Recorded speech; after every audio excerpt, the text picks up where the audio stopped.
Hello. Oh, Good you have a friend evening. too. I do. It's my weighted cheetah, panther, Oh. leopard, cheetah. I think weighted cheetah. Good evening, everyone. Welcome to Dragon Mount. I am Crystal.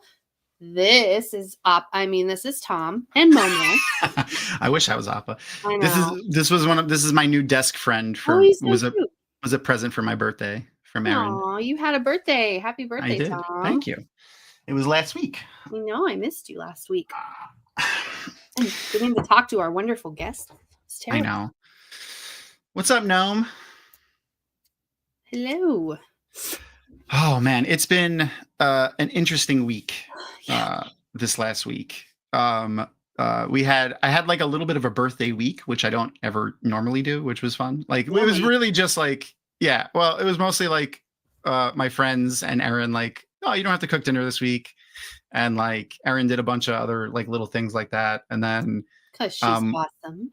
It's true. And then we had a game day on Saturday. We played board games. Oh, board games? Fun. Yeah, board games. We played The Lords of Waterdeep. It's a for those who play board games, I'm a huge board game nerd also. It's a worker placement / resource management game, but The Lords of Waterdeep, it's a Dungeons and Dragons reference. So Waterdeep is a town, kind of like Baldur's Gate, and everyone knows Baldur's Gate now. Oh, yes.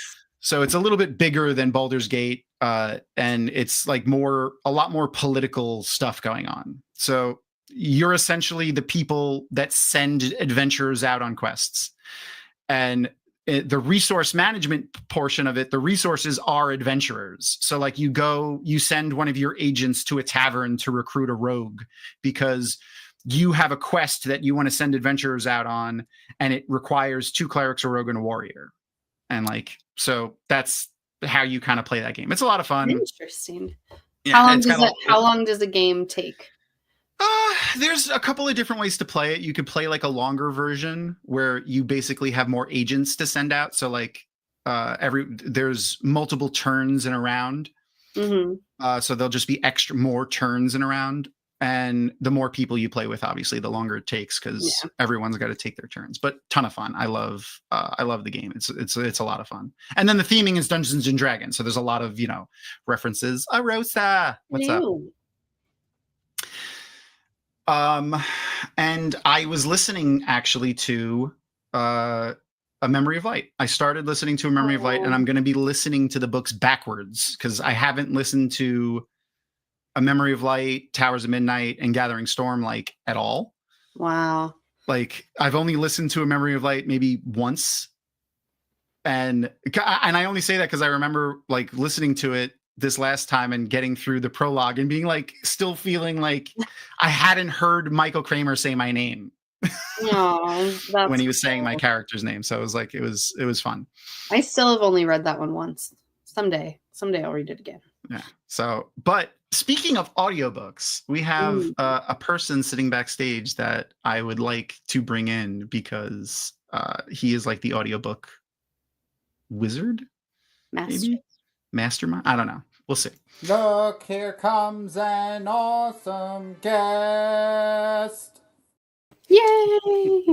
Yeah, that was quite the well-crafted segue there. Thanks. Hey, I am listening to A Memory of Light right now. That's usually what I listen to. It's either that or like when I'm doing work in my garage or like I do woodworking, so like fixing or building something. I listen to music way less often than I like either put a TV show on or an audiobook. Mm-hmm. So same. Yep. Yeah. I'm guilty of that too. Yeah. Yeah.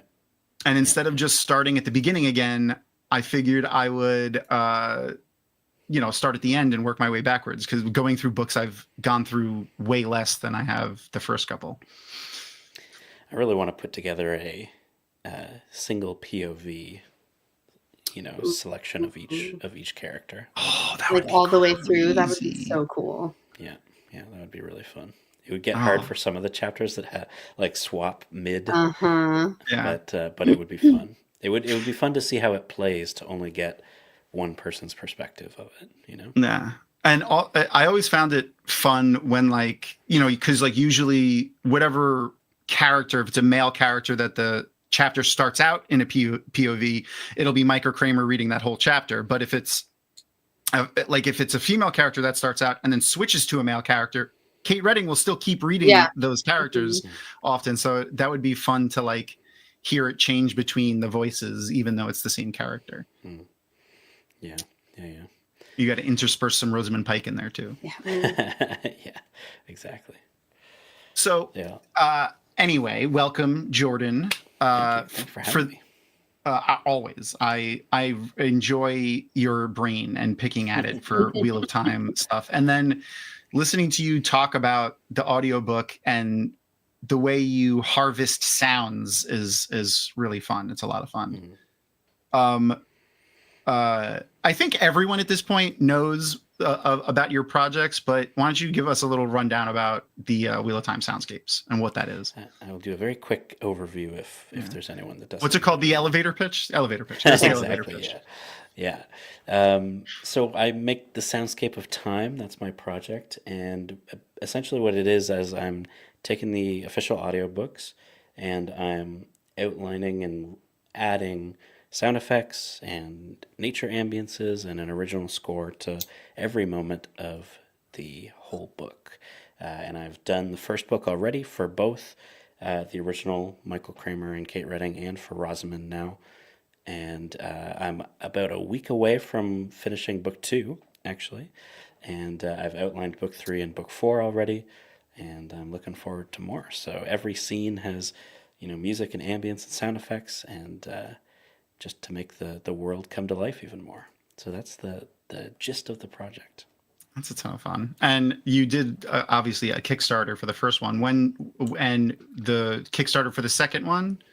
Yeah, so on the 24th, in 10 days, my next Kickstarter launches, and that will hopefully cover me to book 5 to book 8, actually.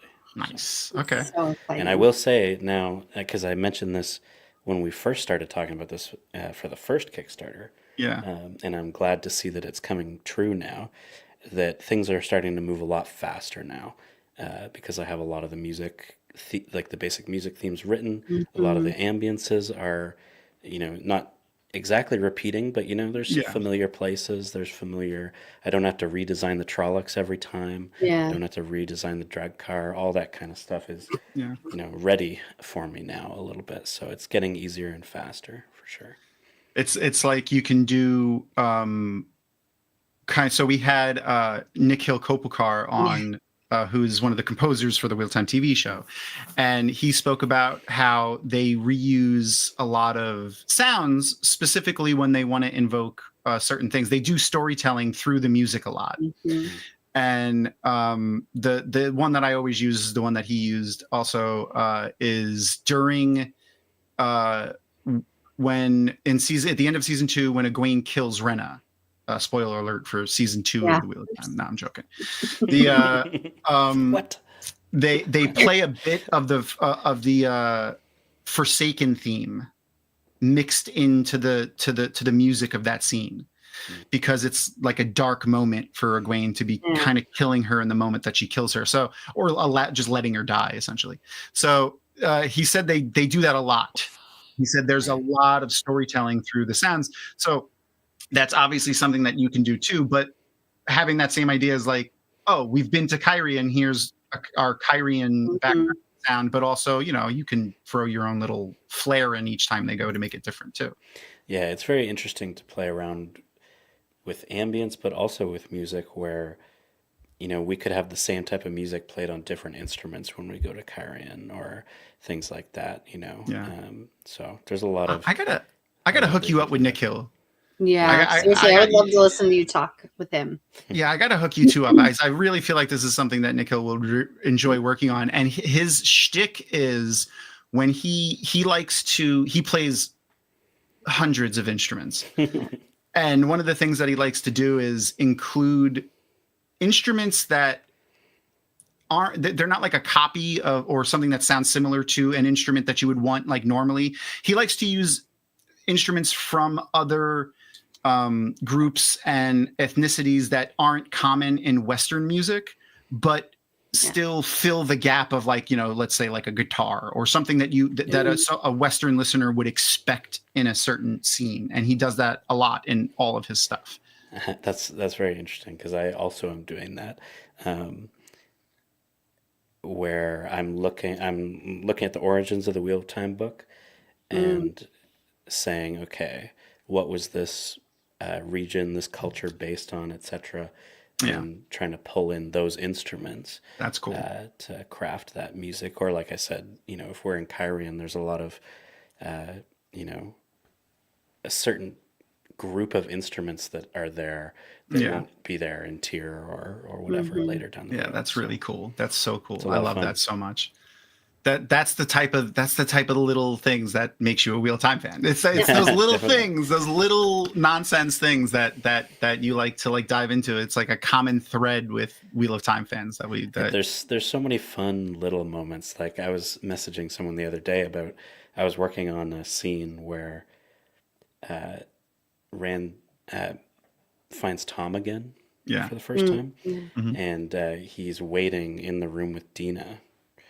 And she's like juggling, and just adding the sounds of the juggling is like so satisfying, because it's such a low key thing that's happening. Yeah. But it just brings it to life, and I'm just sitting there like, this is awesome. I'm so excited to do this. Are there any other like little tidbits like that, like little background sounds that from like book 2 that you're excited for? So what does juggling sound like? There's beanbag sounds that I have. That's so interesting. There's a couple times where Matt is juggling as well on horseback, on the trek. There's a lot of big moments in book 2, but there's, especially in Kyrian, there's a lot of small moments where there's music in the streets, like all the time in the foregate. So I have some guest musicians that backed the Kickstarter, and I have some of them as like a glee man down the road kind of thing, singing a song and stuff like that. So that's cool. Also designing the ambience for when they go through the portal stone. That was a really interesting one, to try and make it feel and sound otherworldly, there's a lot of development into new places in this book for sure. And then not like that you'd necessarily obviously copy stuff from the show, but are any of the themes or the sounds from that they're, because there's a lot of stuff in the show, just like you said, like ambient areas of certain cities and things that we've never really kind of explored before. Is any of that influencing like your artistic ear in a direction? Good question, for sure. It's interesting that in some ways the show is different enough that I can avoid some of that. But there are some like subtle things that I wanted to do, like a lot of the Emmons Field stuff is on guitar as it is in the show. Moraine's music is similar instrument wise, just like subtle instrument things to kind of pull people in a little bit from, and get that familiarity a little bit, But yeah, ambience-wise, there's a lot of just what it would sound like there, It's kind of just very literal on that front. Well, we don't have to just talk about it, because you gave us a clip that we can actually listen to. So, what is this clip? This is just it's a pretty short clip, but I think it's a good little introduction for those that haven't heard it. And what I did was I took the intro segment of book 1, chapter 1, and I have different parts of the reading performed by all of the different narrators, so you can hear a little bit of what that sounds like with some of the music and the sound effects that I added. So it's a fun little comparison and intro to the project. Okay, cool. All right, let's see that. The wheel of time turns, and ages come and pass, leaving memories that become legend.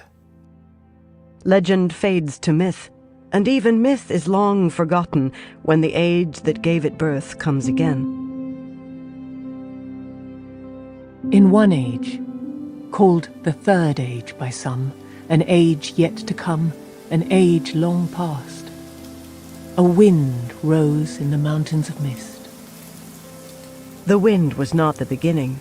There are neither beginnings nor endings to the turning of the Wheel of Time, but it was a beginning.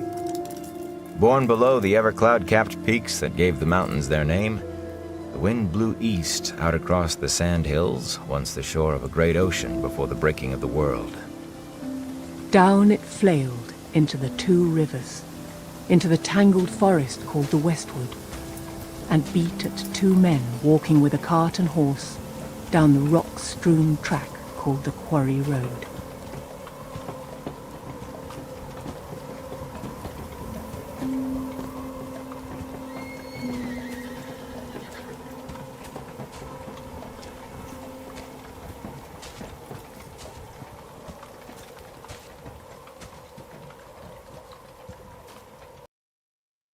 Mm.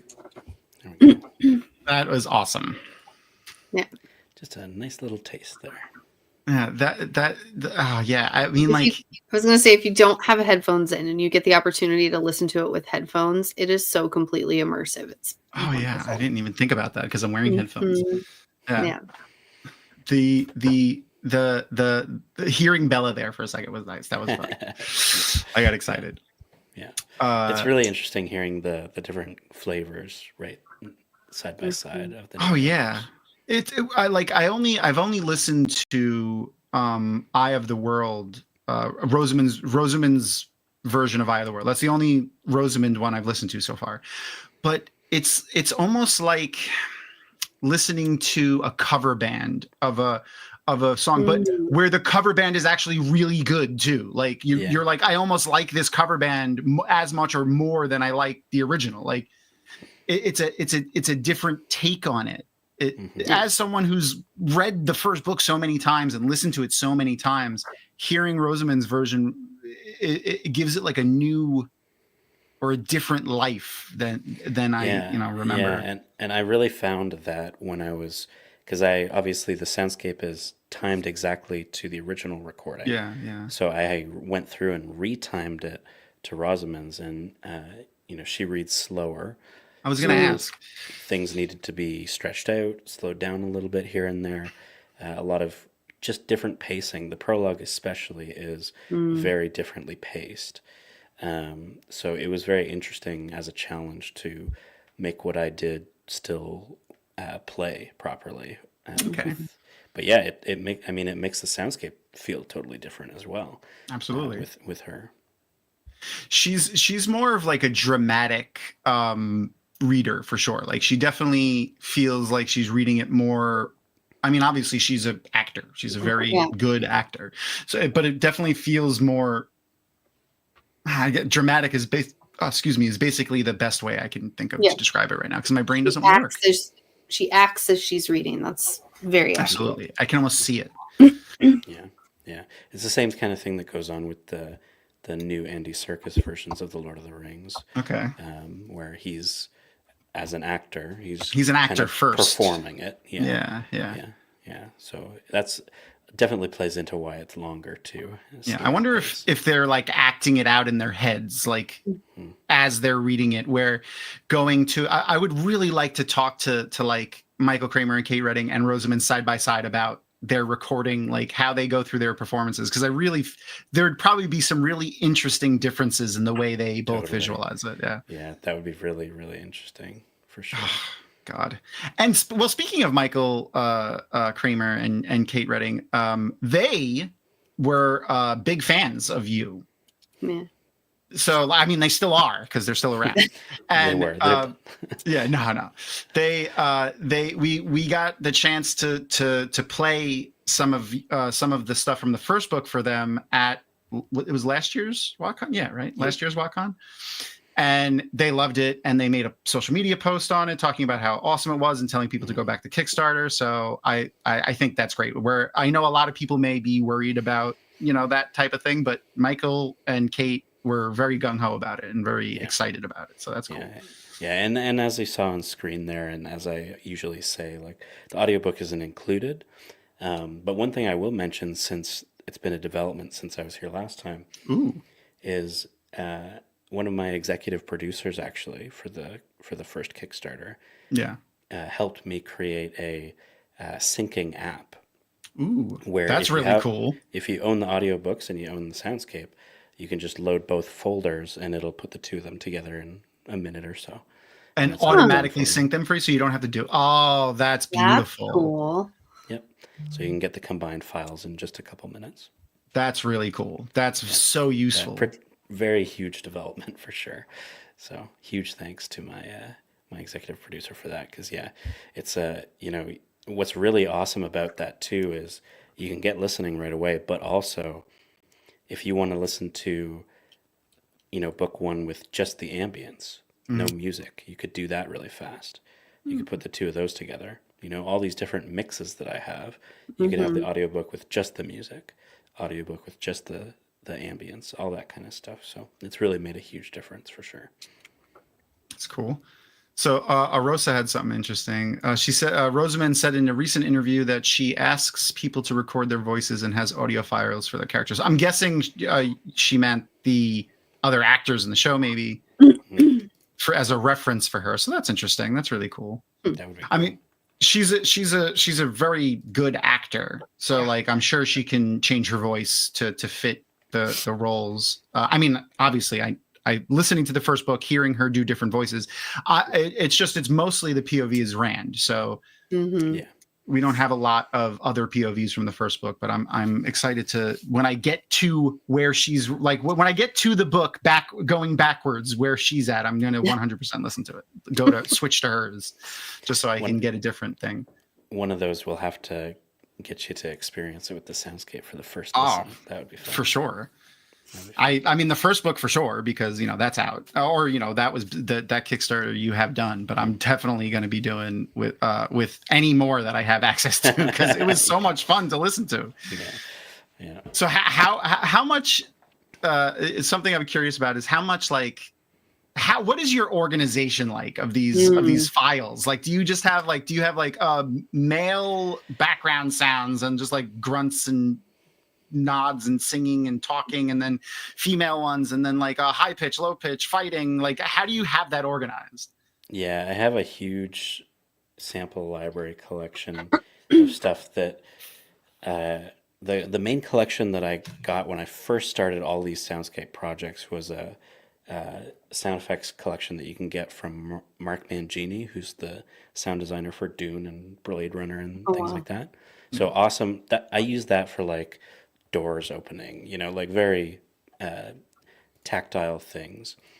But the trollocs, as an example, I had to design all of those from different animals, different bird sounds, different goat sounds, etc., etc., etc.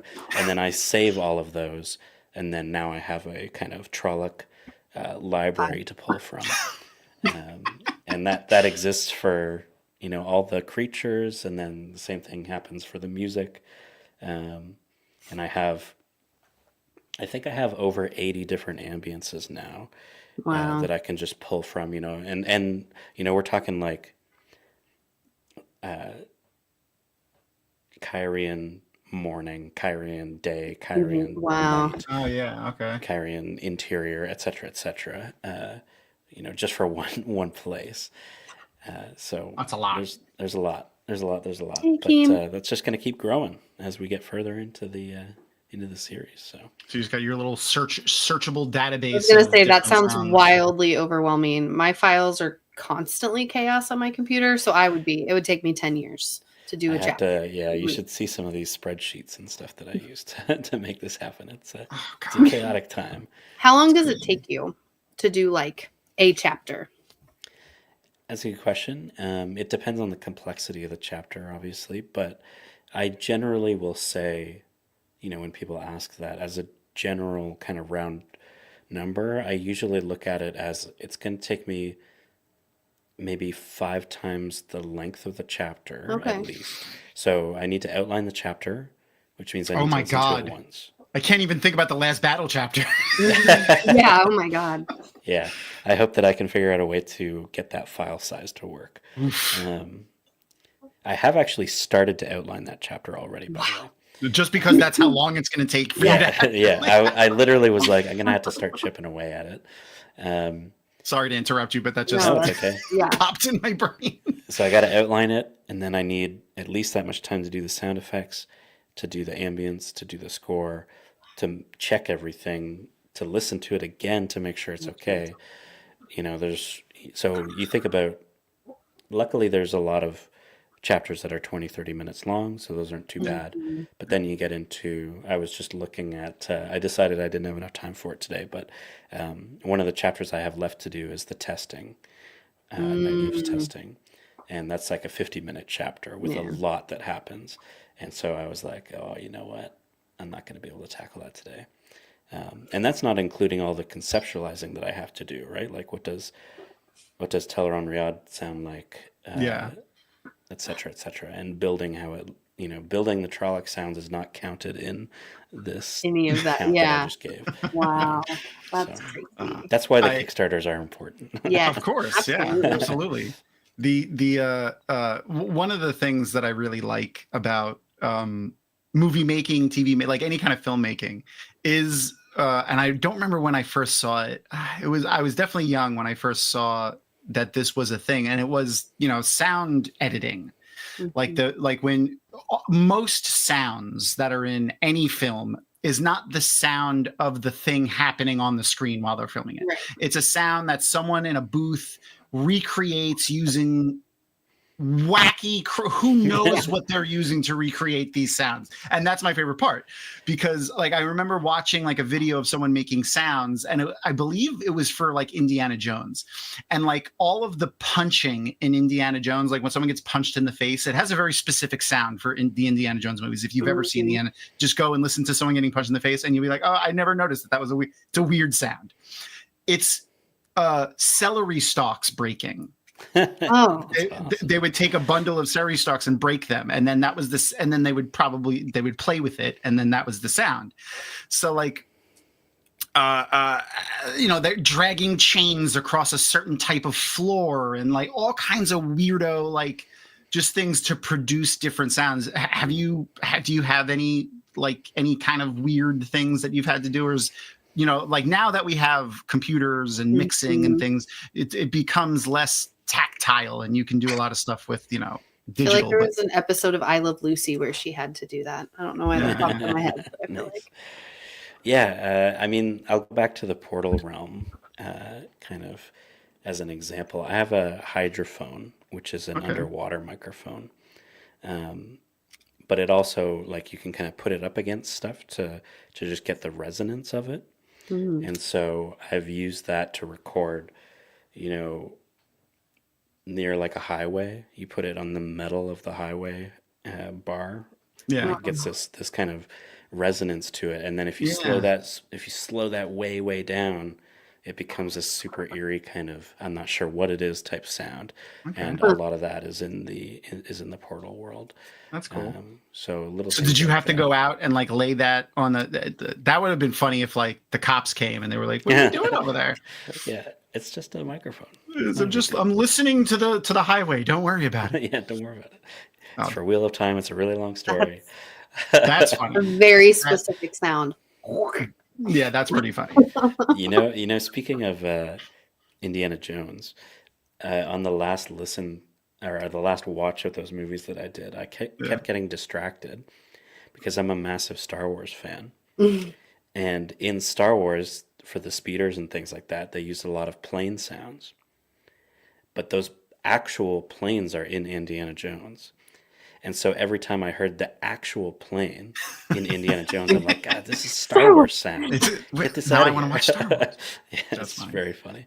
Very funny. But yeah, I love all that stuff. That is a cool one too. I do remember that. I have done that before.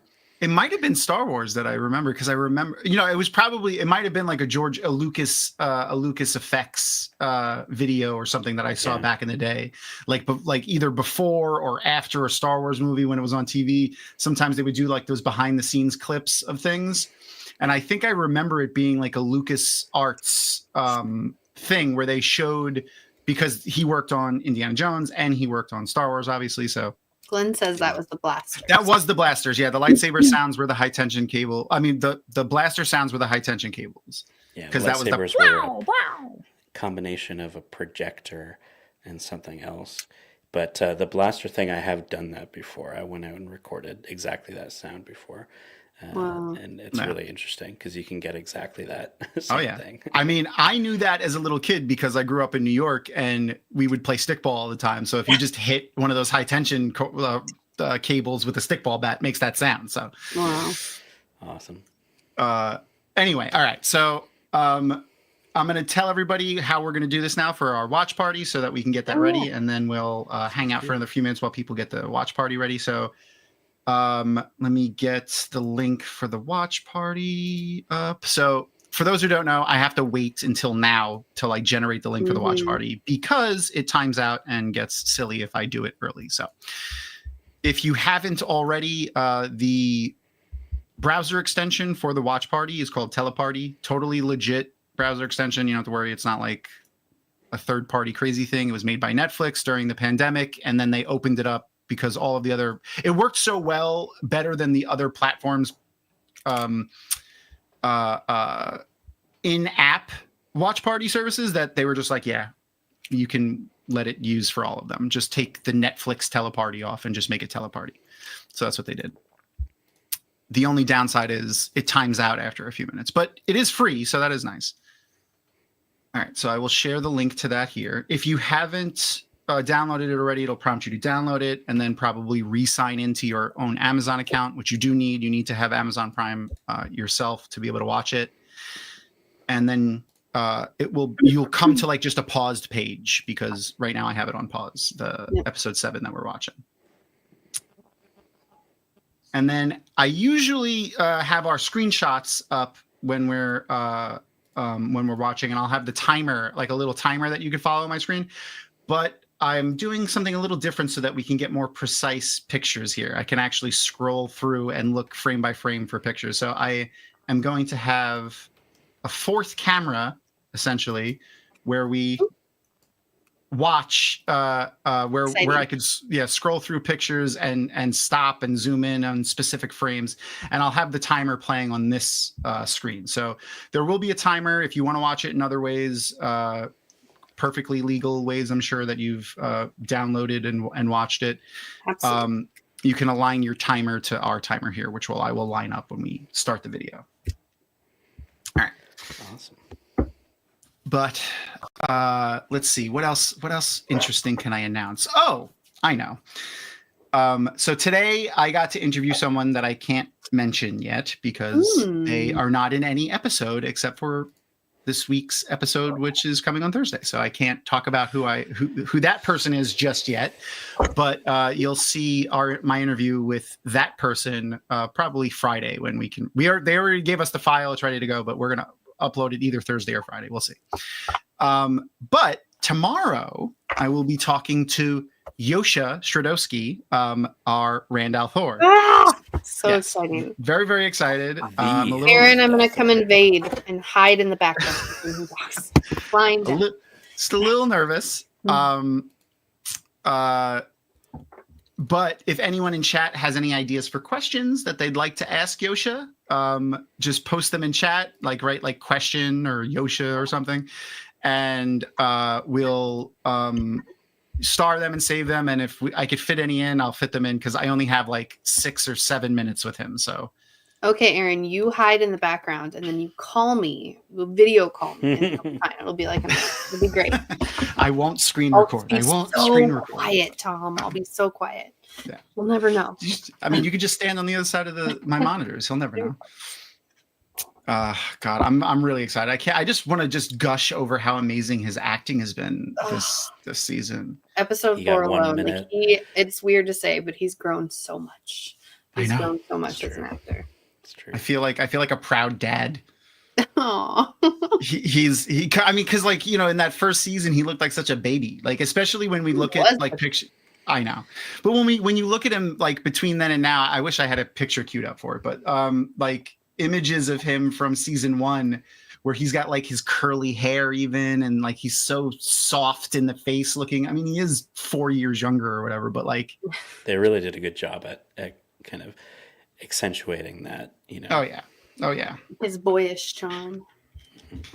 I'll see if I could pull up Seeing a some quick stuff picture now. from season 1. Oh yeah, he's Been out definitely in the been world. through a lot. He's been through a lot. Yep. All right, I think that's enough stalling to get our watch party ready to go. Okay, so I got a bunch of people in the watch party. Let's pull back up our screenshots so that we can follow along in that way, and we'll go like that. I knew I liked you for a reason, Glenn. That's a good pick.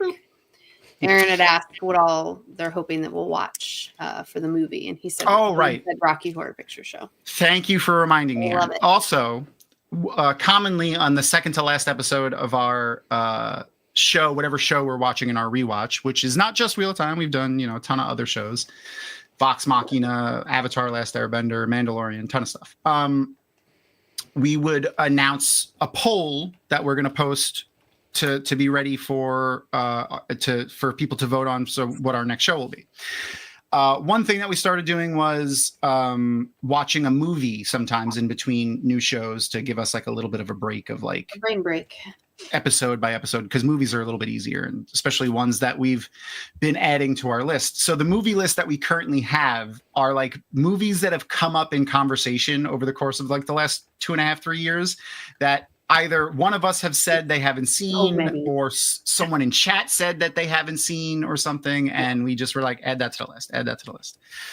So as one of the fun things for our new Patreon, we're going to be putting a vote on the new Patreon and letting them vote on what one of the choices in the 4 for the movie to watch will be, and then putting the poll live on our social medias for everyone to vote on, including that one choice that the Patreon supporters picked.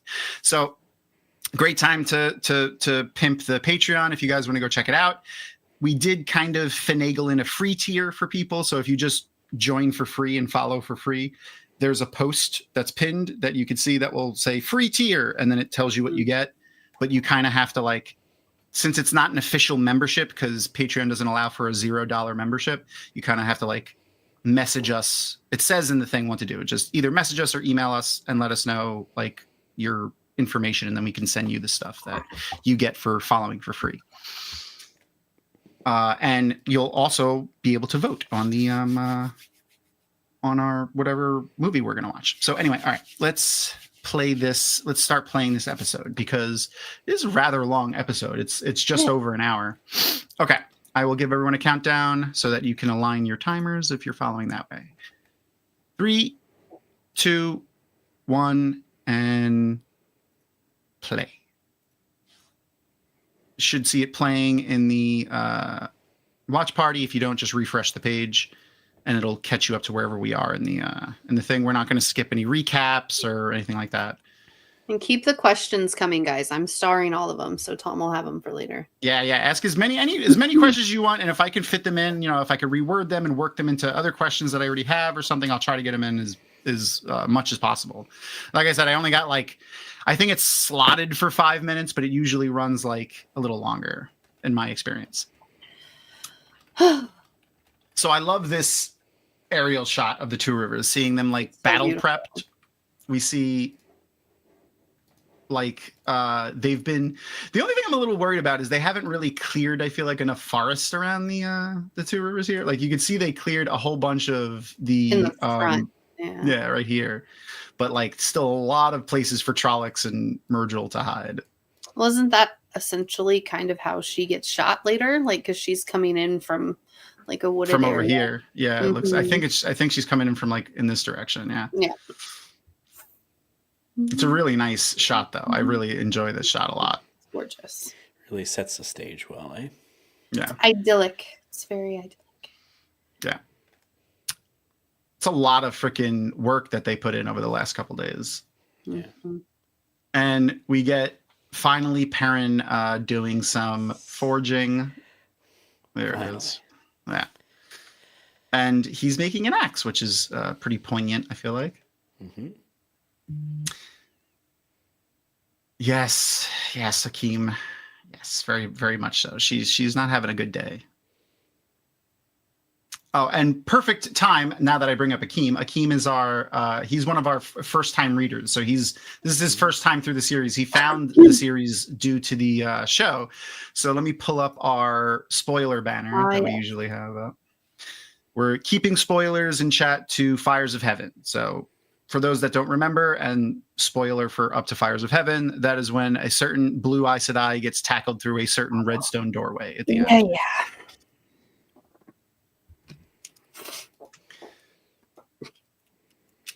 We get. I love Senbui and his. I was going to say I never thought he would be one of my favorite Two Rivers folk, but the show has really endeared him to me.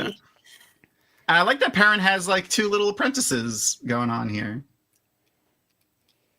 But Senbui and his armor really was hilarious. Where is he? There he is. He's got little pauldrons. He's got a little hat. Aw, Senbui. I love being able to have that image for next time I read the book, you know? Oh, yeah, the mental image of Senbui.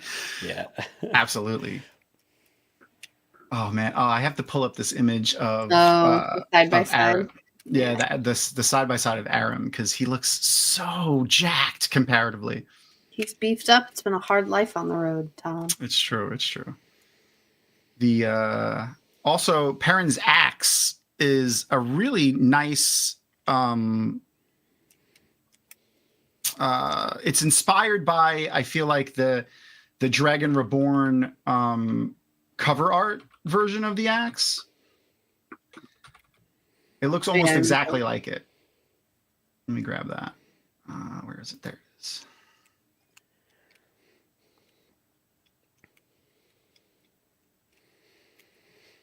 It's great seeing after episode 4 how differently those visuals hit, you know, with them coming in with their carts.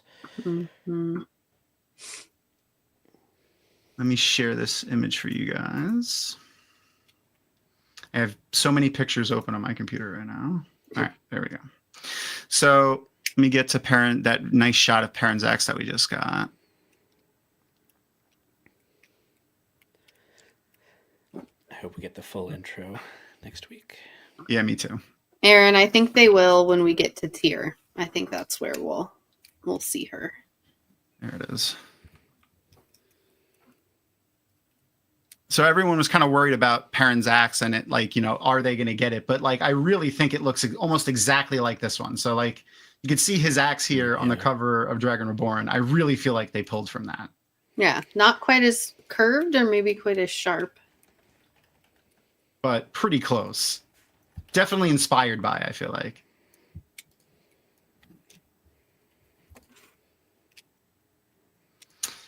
So, Jordan, what are your thoughts on the Way of the Leaf versus, you know, just normal living? And like, you know, I'm not saying you have to be a hyper violent, insane person, but like, you know, Way of the Leaf versus non-Way of the Leaf.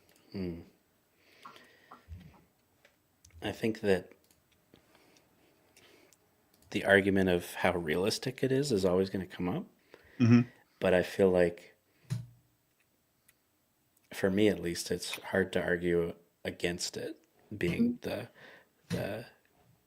quote unquote correct way of having things, you know. It's just a matter of if it's attainable or not. That's fair. You know, like if you started off that way and everyone was that way, then maybe you could maintain it type thing. Like if there was no violence. Yeah. But could you ever get back to it? I'm not sure. The this exchange between Bane and Chiad with Loyal is also great. They've been great this season. Oh yeah, they're always great for comedy relief. They've been fantastic for it the entire time. Aaron, I tend to agree with you. I think her relation. We were talking about Bear Lane, and if she adds to the story, I think what she adds to the relationship between Fayul and Perrin is good. Yeah, I think it'll be interesting if when she joins the cast. I hope she does.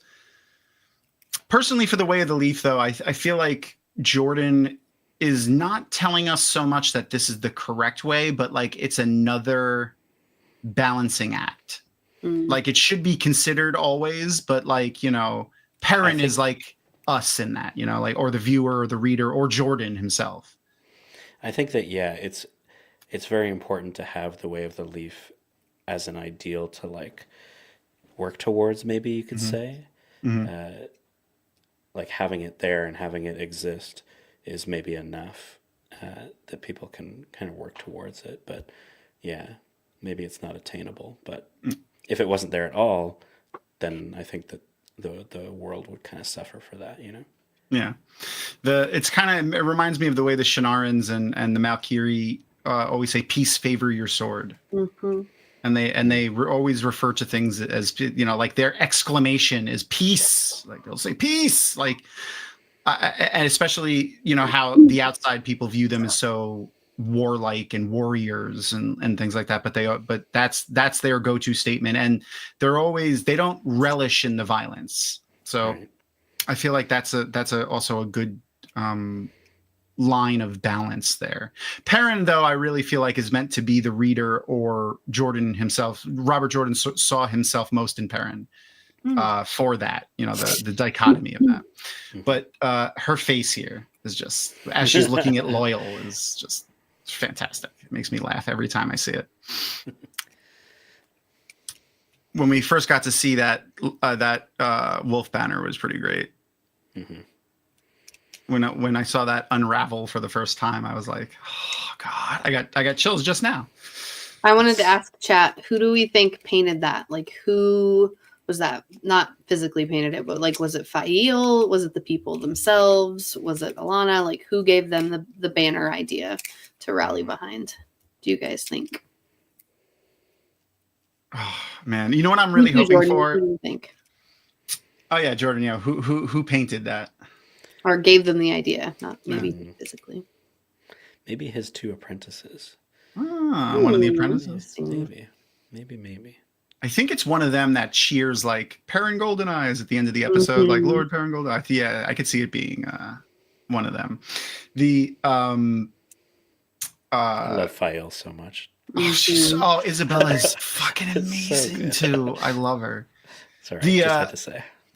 What I'm hoping for next season is we get like a scene of like, you know, Perrin having to like take over the role of like mayor and like leader, and like Fael trying to coach him through it. And then like Perrin ripping down the banner as he walks by, and then handing it to Fael, and Fael being like, oh, I'll see who's doing this and make sure that they don't get put back up. And then Perrin walks off camera and she just hangs it back up and then walks away. Really want that. Awesome. I really want that to happen. Yeah. No, the dynamic is just so good between them. I also have something interesting to say about this, or what I enjoyed about this scene that we're on here. Yeah, shoot. She is gorgeous too. Perrin is, telling them off a little bit, but I love how he really doesn't project that much. You know, he's not shouting, like he's trying to project almost, and he like can't get his voice. He's kind of like me in that way, and maybe that's why I like it. But he's not like screaming at them. I think that's really cool. He's a lot more poignant in his, like that's one of the things about Perrin that always drew me to him as well. He thinks more about what he's going to say, and he's more poignant in these tense moments and what he says than it is like ruled by his emotion. Yeah. This look that she's giving him in this spot though was just fantastic. I had to leave it there for a minute, but yeah. What do you think about Lord Luke being there with Dane? I think that I would be very curious for for show only people, how much we know who that is. That's fair. You know? I mean, but they did ask the important question when we first got Lord Luke on screen, which was Lord of what? Like, I've always wondered. No one really asks that in the book. I feel like I don't remember anyone being like, "What are you the Lord of, buddy?" But yeah, like he's obviously not like, if you're a show only watcher, you're not gonna know much about this character. He's a hunter of the horn. I definitely wonder, like, does he appear as just like someone else in the scene, or do we like clock who it is, or you know what I mean? Like, especially with this focused episode here, it feels like he's there, I guess, but not doing much. Yeah. The fact that he's wearing an ascot, I feel like, says a lot about his character. That's true. Just going to point that out. I wonder if he's trying to hide anything underneath there. I don't want to say I like that they're leaning into the alcoholism with Dane, but I do like that they're giving that to his character and like maybe making that something that he has to kind of work out. I hope they deal with that well, because that was something that I liked in the book, how they dealt with it, at least. Specifically in the scenes that were cut in the book. If anyone's ever read Unfettered, the anthology that Brandon wrote in, when he wrote, he put in a cut Perrin, Dane Bornhold, Galed scene where they go into the ways and try to stop them from using the ways as they were using them. And it was a really interesting scene. And there's a moment between Dane and Galed and Perrin that happens. So.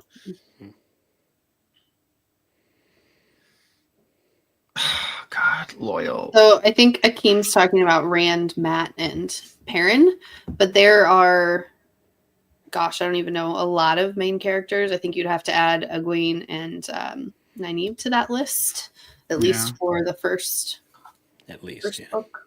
Oops. Yeah, Akeem, it's really hard to quantify that. Like Crystal said, like if you want to go by, like, let's say, what is a main character? Is it someone that gets so much of a POV, like so much X amount of page space as a POV? Because then there's a lot. Yeah. You know, like you have to add Elaine and all kinds of people. Nynaeve, Moiraine, a lot of the Aes Sedai, some of the Dark Friends. But I've always kind of thought of it as like the Edmund Field 5, Moiraine, Lan, Elaine, like those. Maybe even Tom a little, but yeah. Moiraine, Lan, and the Emmonsfield 5, I would say, are the main. The initial fellowship. Yes. Yeah. There you go. I like that. Oh, and Avienda and Min. See, it just the list just keeps going on. There's a group. There's like a group of ancillary characters that come with all of them that I feel like are like secondary main characters. I mean, you have Avienda and Elaine and Min, and then you have Fail and Tuan and Gowan and Galad, and it's so many. But I really feel like those 5 are a good point for it. But there's like 2,700 named characters in the Wheel of Time.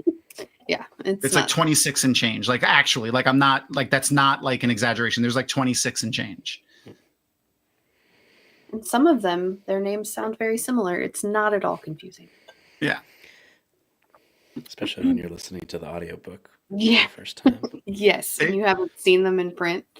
Yeah, exactly. I love then you go to the Aiel and it's all. Oh yeah. Like Jordan kind of threw the naming convention rule out the window where it's like, don't name 2 characters like with the same prefixes and like don't have them have the same sounds and the same letters. Like he just threw that right out the window. It's like they'll figure it out. They're smart people. Yeah, he's not as bad as Martin with naming just the characters. Same name. 2,784. There you go. Oh, look at that Just hammer. A couple. Start taking notes now, Akeem. There you go. Right there. That's the spot I wanted to stop at. I'm very happy that they threw this in there. I'm also very happy that they're both so simple right now. You know, both the axe and the hammer are very simple. Yeah, no kind of flair or nonsense. They're not ornamental at all. 2,700 Akeem. There's a lot of POVs too. There's hundreds of POVs. Yeah. Some characters only get 1 POV. You know, some of them it's only a couple pages. You know, there's a certain Andorian soldier that has a 14-page POV in A Memory of Light, I will, say. But there's, even some of the major Dark Friends and Forsaken get short POVs. I love like the imagery of Perrin dual wielding the hammer and the axe. it really made me happy in this scene, in this episode specifically. Okay. Yeah. So again, sorry for the tangent. It would be an interesting statistic, and I don't think there's any way to track it, but I'm curious the number of people who've only read The Wheel of Time in its entirety one time. Like, I don't know how you do that with a story. Yeah, I don't know how you do that either. And like take it all in. I have to imagine that number is like pretty small. My first time through, I listened to the prologue. I think within an hour after finishing. Book 14. Nice. Yeah, because I just So- had to. Yeah. One of the things I wanted to point out here, there's 2 instances in this episode where we get confirmation that Perrin, like, because a lot of people were asking, like, what Perrin's Wolfbrother abilities are going to be. This is our first one. When he says, you know, if you wanted to sneak up on me, you should have taken the knives out of your sleeves. So he obviously has heightened hearing. He can hear the knives in her sleeves. And then later in the episode, I'll point it out again. He smells Paddon Fane's fear. So that's another, you know, possibly a confirmation of him being able to smell emotions. We'll see. Glenn, this is me too. It's going to be emotional. I've had a really hard time even thinking about picking it back up again. I had only physically read it once before I went back and re-listened to it. Before I went back and listened to it again once, like 2 years ago. This is the 3rd time that I'll have gone through it now that I'm listening to it. I'm currently just out of the prologue. I'm in chapter 1. It's just so final for me. Like, it was so sad. It took me the longest to read it. I was like, there's never going to be more Wheel of Time content. That's why not only I love the show, but I love what you're doing too, Jordan, because it's just another, like, it's another thing. It's another way of experiencing these stories again that I love so much. Yeah, and one thing I will say that's been nice to realize, I guess, with the soundscapes are, you know, some of these chapters I listen to over and over and over and over to put these things in, and I have not gotten sick of it at all, ever, with any of the chapters, which is really, really great. Yeah. I also did want to mention, I'm curious to see if this changes because I didn't pay attention last time I watched, but we've been in the like orange lighting, like this whole episode, super strongly, and I'm curious when that pivots to a blue, because I'm sure it's going to happen. It definitely does. I know exactly what you're talking about. It definitely does pivot. I think it might be when Paddon Fane comes through the gates in the Whitecloak uniform. I want to say it's around there.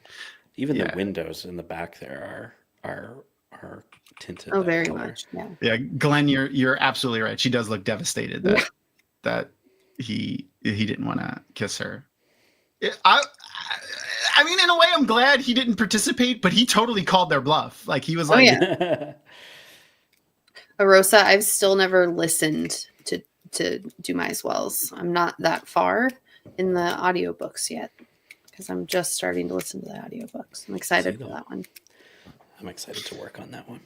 I loved this scene. And I feel like this might be when Fael was like, I'm going to marry you and have your children. That's my boo. Yeah. She was like, oh, he's a good leader and doesn't let power go to his head. He's a pretty good fighter. He's got yellow eyes and can talk to wolves.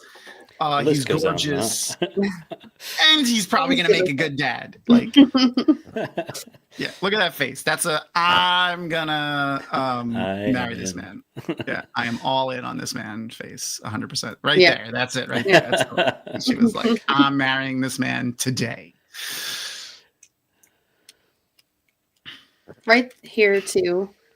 I think his eyes probably see more clearly than what anybody else does. Yeah, I was thinking that too. Yeah. Yep.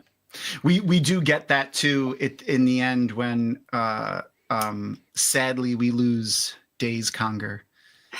Oh my god, I want to make like a whole campaign. That's you know what I need to do that. I want to make like a video, like a tribute video to Days Conger and put it out and like tag that actor in it because I just want her to know how much she meant to us as like a fandom because how much we loved her character. Mm-hmm. Loyal is so tired.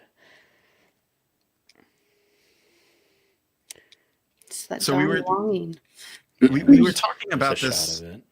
Oh yeah, we were talking about this recently, the detail work and a lot of the background stuff, and particularly I've always really liked these pillars that are in the background in the Winespring Inn. They look really freaking cool. Since the first season, they've had these really interesting looking pillars. Mm-hmm.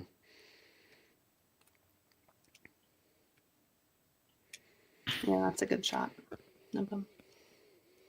You can kind of see them.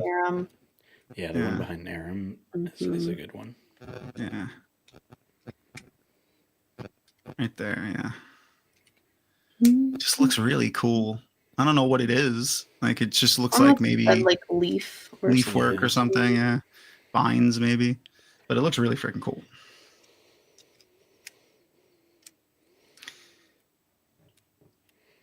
She's not looking good.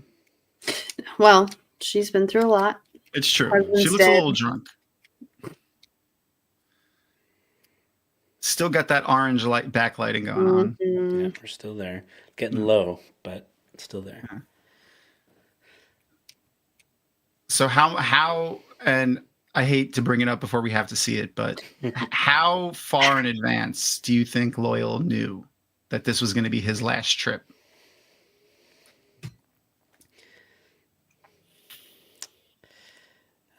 I feel like it started during the scene with the IEL. I think that's when it started. Yeah. That's why he was trying to kind of get rid of them. Yeah, I mean, it had to be while he was still writing in the book, because, he wrote what he wrote in the book. Right, true. Yeah. Yeah, I don't know, man. Just such a part of me wants to go with, a lot of the theories that people are having of, and you know what, I'm curious to know. I'm going to put a poll up in chat in a second to see what you guys think. But I honestly think it might cheapen his death and like what he did if they bring him back. Like, I kind of obviously I would love to see Hamed as Loyal more and get more Loyal on screen. Like, I love having him there. But do you want him to come back, or do you feel like bringing him back may cheapen his death and like his sacrifice? What do you guys think? I mean, I'm going to live in delusion. I don't even like to think about him being dead because it makes me so sad. I mean, it's definitely an impactful death for the series. And so if he has to be dead, then he should probably stay dead. But okay, I got the poll. To be delusional. I got the poll going in YouTube chat. Oh, welcome, Matt Stagger. Good evening, good morning. Good morrow. Yeah. We've almost lost the color. Almost. Out there, still he had orange, his vision though. there. He had his vision there again. Oh yeah. Oh man. I gotta get the. That's such a great. Oh, one of the best scenes. Oh yeah. Such a good so scene. fitting for Perrin. He's really not one to make rousing speeches or. That's just not who he is. And so this is so heartfelt and so beautiful. I cried. I feel like if we were in Perrin's head in this scene, like if this was a book and we were in his head, he'd be like, "Oh man, I don't know what to do. I remember. Let me sing the song." Yeah. Such a great scene. Have you seen, I think I saw it on TikTok, but somebody did like an overlay of when it was sung during the first season, and then this one. It was really cool. Oh look, it's the hot baker. Hot for Baker. So awesome. They all know it, Yep. Yeah. Oh, yeah. And the banging of their shields or their hands on their chest. Same, Glenn. It was ugly tears. Ugly tears the first time. So good. And you see his breathing change because he can already see it here. Yep. Yeah. Or hear it. I don't know. Our warder friend is like, okay, we might have something here. Mm-hmm. Yeah, he's like, maybe we do have some. Maybe Alana was right about this. Yeah. So that is a lot of people. Oh yeah, and Perrin. I feel like Perrin, Alana, and Maxim have slightly better perspective on what they're facing because Alana and Maxim can kind of sense how many shadow spawn are out there. Yeah. Yeah. Perrin can to an extent, but he can also smell and see them and hear Yeah. them. But we got 2 Rivers Longbowmen. So Oh, I love it so Yeah. much. So much. I love it. Oh, you see it in his breathing. Like when he turned around back there, suddenly he was almost like hyperventilating. He was. Yeah. The scene, there's a scene that I just passed in A Memory of Light where they're specifically, maybe I'm in chapter 2. I don't remember. It doesn't matter.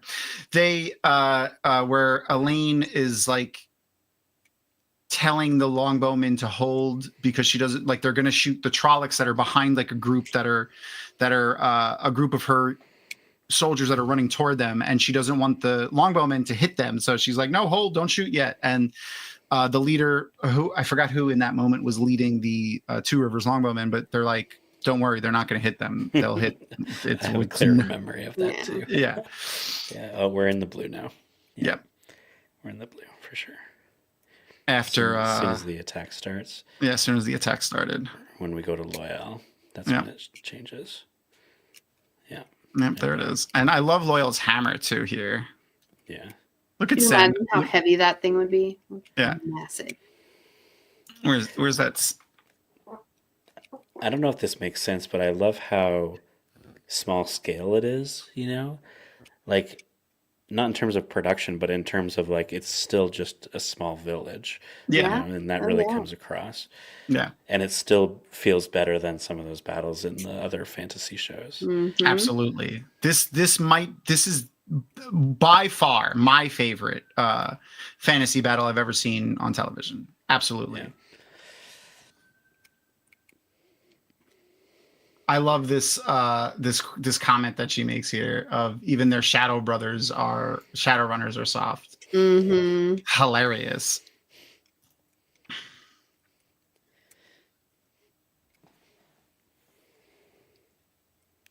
God. Yep. Now everything is in the blue. Time to do the thing. Yeah. Hey, Alana, do the thing. Oh yeah. I just wanted to see that shot of the hammer real quick. With the trefoil leaf on it. So do you think Perrin made that for him like before? We'll see it again in a minute. I feel like Perrin did not have enough time to make all of this, but we've never seen Loyal have a trefoil leaf hammer prior to this. So I feel like maybe it was a hammer though, he he would already have started working. Yeah. That's fair. Can you add something after you've already after it's already made? Yeah. You still put an absolutely. engraving in it. Maybe that's what it is. Absolutely. It's a pre-existing hammer. But There you go. This is such an awesome also, these read. ice daggers. This Oh is yeah, everyone was expecting incredible. lightning. Everyone Oh, was yeah. expecting Oh lightning. yeah. No, the ice daggers is phenomenal. Oh yeah. No, The no, one no, through the neck. no. For my Final Fantasy fans, she cast Blizzaga, 100%. Yeah. That is the freaking level 5 ice storm Ice for storm, for our D&D fans. But then I just love the line here. Oh, she's gonna be insufferable after this. Yeah. She's just gonna Senbui's be like, terrible. what? And I like how they always have Senbui beside the hot baker. There's the hot baker just right beside him. Oh, Yeah, she man. was starting to burn out.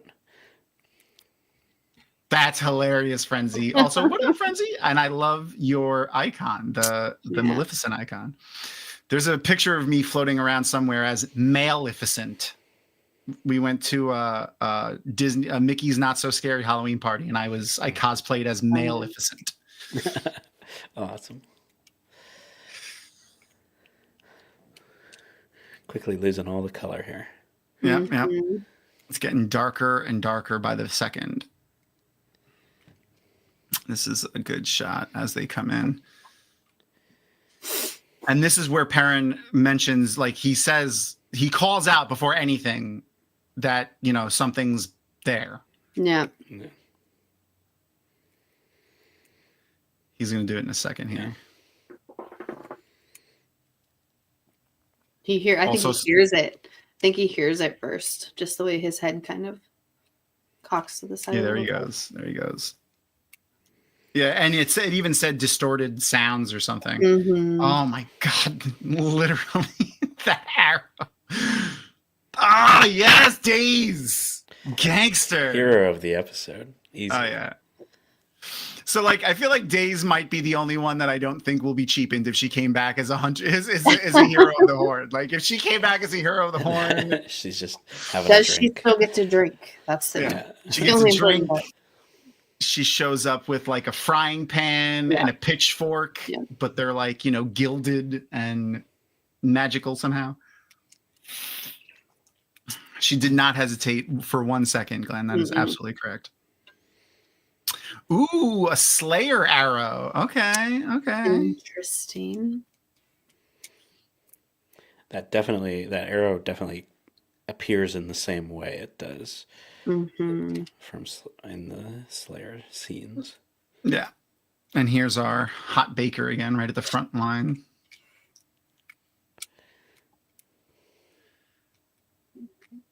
Yeah, can the two people of the two rivers manage being too stupid to die? That's what he said. Yeah. Yeah, they can. Or too stubborn to die. Yeah. Absolutely, they can. That is their. That is what they do best. So I hate to have any gripes about this episode, but the only one that I do have is that I feel like the Trollocs are starting to look less and less like an amalgamation of animals and more just like monstrous beasts. You know what I mean? Yeah. And I always really enjoyed the, they would be like a boar-snouted Trolloc. I And want to see the one with the bird beak on it. Yeah, we haven't really seen a weird single stuff. bird Trolloc since fucking season 1.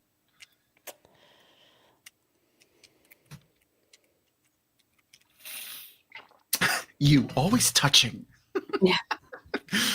Even in these moments of like, do warders still have their abilities when their Aes Sedai is down? Yes, as long as they're not dead. As long as the bond is still intact, the warders do still have their abilities. Though it does seem in the show when Aes Sedai mask the bond, they somehow can lose their abilities. But I'm not sure about But that. don't like. So, but then they have like the death rage thing, which isn't the same as their abilities, but I feel like gives them some, I don't know, extra power. Yeah. I love the way the door looks when when you use the trefoil leaf to open it. This is what I imagined. This is what I always wanted it to look like. Yeah, I was very excited to see the door in the show, and this is really what I wanted. It looks really cool, especially the way it like grows out of the nothingness. Mm-hmm. Oh, Alana. Never going to be able to be near a bow and arrow again. No, how many arrows has she gotten shot with at this point? Too many. Yeah, she's always the Oh, I love the shot with all of them up on the roof. Oh yeah, let me grab that. There you go. Help is on the way. Yeah. And look at the lighting. Look at the lighting change in this scene even. Yeah. It's a little less blue. Yeah. Very true. It looks a little bit warmer. Yeah. Why does she not like? That's so interesting to me, especially as Green Aja. Why she doesn't have just like a little bit more Yeah, that's true. armor to her. She's so important.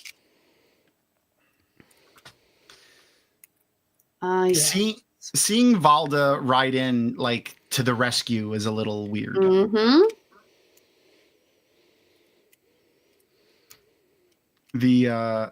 And look at the way Maxim looks at him here. He's like, okay, all right, this is interesting. You have an interesting dynamic going on here. He's definitely interested in this. Oh man. Yeah.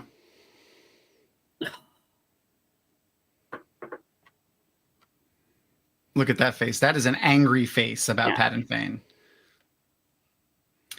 And I love Johan as Patton Fane. Like, It's so good. oh my God.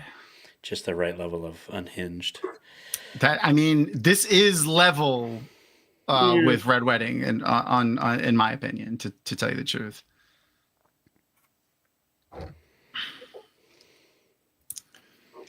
Oh God, this is so crazy. Such a good scene.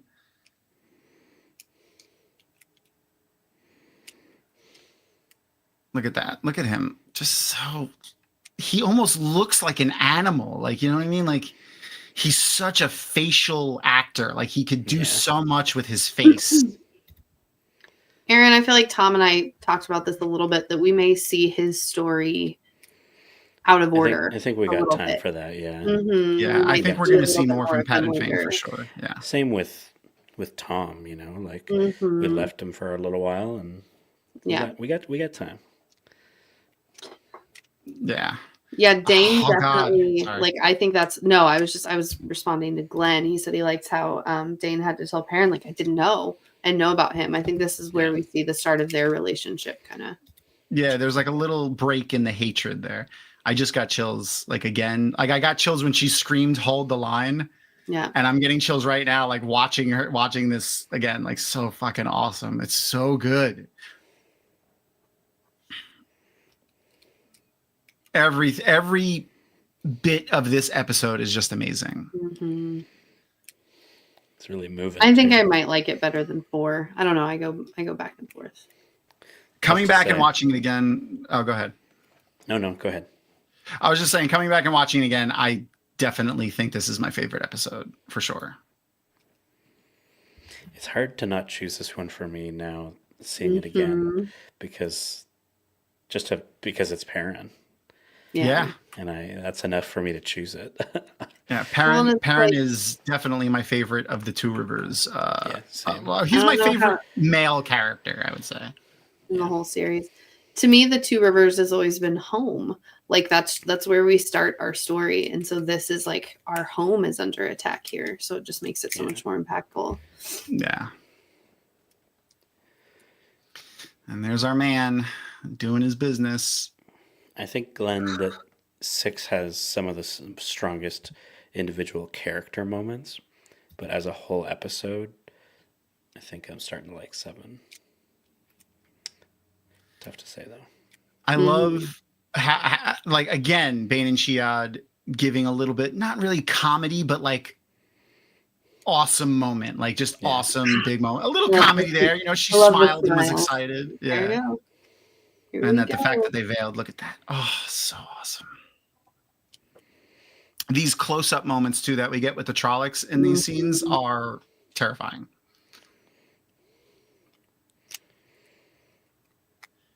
Balder, another one of my favorite villains from the show. He's so good. The fact that in this moment, even in this moment, like his number one thought is to go for, you know, the Aes Sedai and the young channelers. Like, this is what he wants to do. Even when we're quite literally fighting the shadow, like they're supposed to be the hand of the, you know, light against the shadow, and you're quite literally, you're fighting Trollocs. Okay, but he finds women to be a bigger threat. It sounds like somebody else I know. Yeah. It's a lot of the current administration, excuse me. If you go and check out images of Aram from season 1 and look at him now, he is jacked. He is so much bigger. Do we not have it? Keep it. Oh, there's just looking now. You're so right. Wow. Look at that. Look at that face. Now, see, that face does kind of look like a wolf a little bit. Like, it does look like a little bit of an amalgamation. Kind of like of a wolf. lion almost. Yeah. Oh yeah, well, yeah, with the hair. Now. Yeah, I could see that. Here comes Perrin grabbing his hammer. It's about to level up. And Fael giving him perspective here, you know, like putting him back on track. I love that. One of my favorite moments. There's the banner. Yeah. There he goes. So freaking awesome. They're such a duo too, you know? It's great. Mm-hmm. Oh yeah. I love seeing the two of them fight together like this. Well, and I love that stay behind me to get the ones I miss. Yeah. Yeah. Her face. Yeah. You kill the ones I missed. Yeah. She gets a little smile there. Like Like look he's at this. hot. Like, He's hot. like this is the smile that she gets when he picks up the hammer. Watch, it comes real quick, but right there, real Mhm. fast. But Oh, the but one I that like she, the one. Yeah. yeah. This one is much more meaningful to her. He's There, so here it gonna comes, get here it comes. some Wait, later. right there. Yeah. Oh yeah, that's we're boning tonight. We are boning tonight. Yep. That's what that face said. And like, look, she even takes like a deep breath a little right after. Watch. She's like, oh, so great. Oh, get him, Perrin. Fucking sick. I love his armor too. Yeah. Such a like every bit of this episode is just amazing. Can you imagine the choreography that went into this? I When you cannot. have so many different people on set. You know, you've got the archers, you've got the trollocs, and all of it. It's like a little bit of a callback to the Vox Machina episodes when we were watching. I could definitely see Perrin being Grog.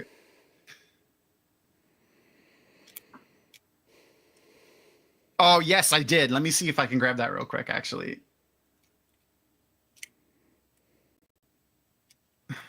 Oh, God. I like your women's circle. Oh, yeah. She's definitely going to be joining that women's circle, I feel like. Jordan, do you have thoughts on the two girls like only channeling linked? Like on what significance that's going to have or what it means? I don't know yet. My thoughts on it are it may be a block of theirs. Mm-hmm. Interesting. Yeah, so like, they can only channel like when they're holding hands or maybe when they see each other or When they're something together. like that. Yeah. Like if they're in the room together or can, whatever. They definitely did it a little bit too, like not too much, but they did it so much that I think it's going to play some sort of an important role for the two of them. Yeah, I definitely feel like it's not that they have to, it's that they think that they have to be like together. Hold on, I'm going to just throw up her Instagram for a second because she's got a bunch of pictures on her Instagram.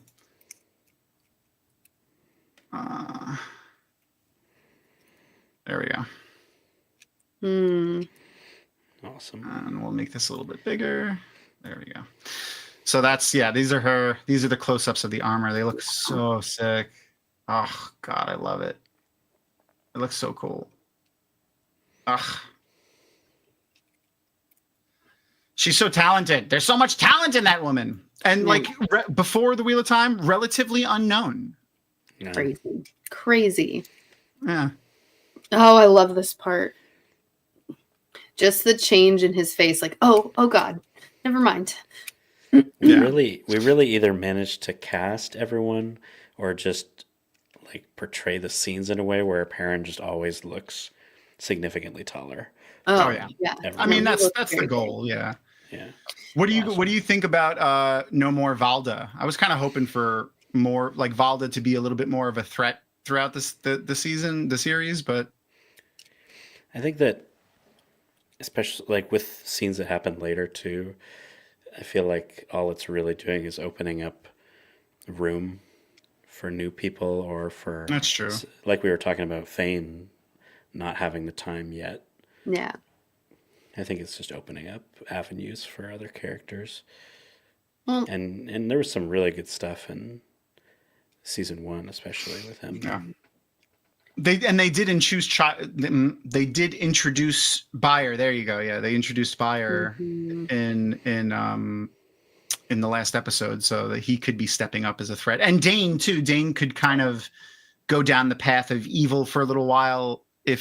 And I say that for a little while because I think he's going to be the redeemable Whitecloak in the future episodes. Here it comes. I just think that's something that book readers are going to have to get used to. This idea that like we can't just continue to fill the screen with characters. Like we're going to have to let go of more of them than we did in the books. Hum for Manethrin. I never noticed Loyal's pauldrons on his shoulders either. They look really cool. Oh god, the music in the scene music too. Cue. Yep.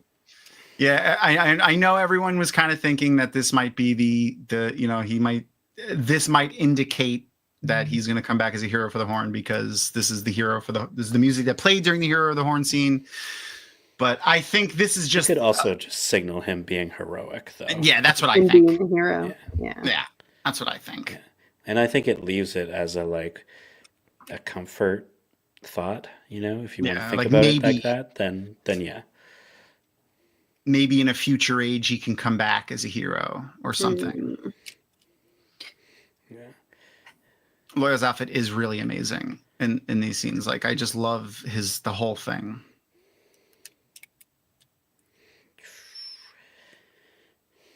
So we see like this explosion too. So I really feel like the explosion here, it really kind of X's out the idea of him having landed on another platform, because if the gate exploded similarly on the other side and he's that close to it, I will live in delusion until season 4 comes out, and then I'll talk about it. It's very sad. It's a pretty significant explosion, though. It is.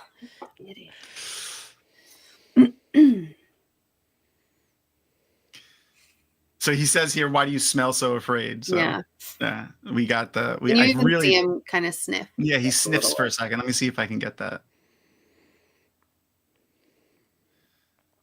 There's a lot of little Perrin, like squinting, sniffing, those types of things. There it is. I think that was it. No, it's before. Very subtle. It's very subtle. He just does a slight sniff of his nose. I really can't wait for at least the 3 boys to get back together, because they're so different now. Like they've had crazy different journeys now. They've gone through so much. They have so much to talk about, so much to share too. Mm-hmm. Okay, I think right.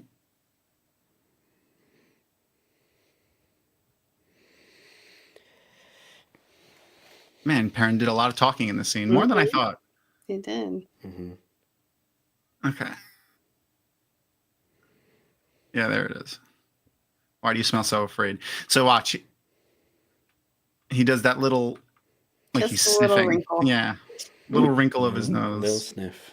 Like a little sniff, and then he says, "Why do you smell so afraid?"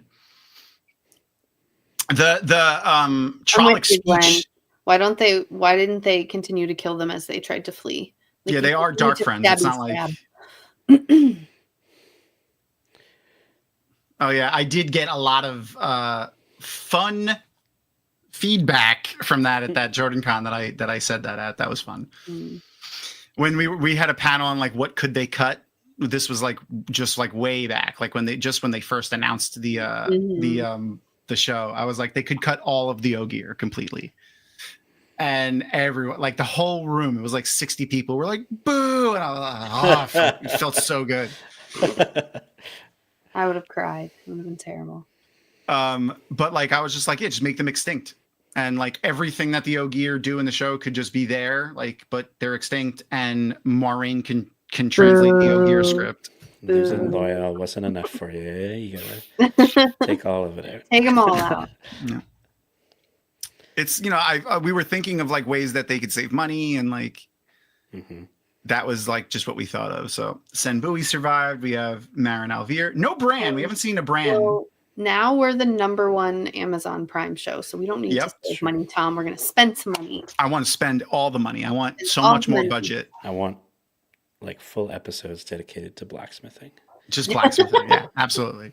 One particular blacksmithing piece that I'd like to see. Maybe two. Maybe yeah. two. Yeah. Okay. Yeah. Okay. Yeah. Okay. Okay. Yeah, Okay. we can have two. Yeah. We got time for it. Definitely.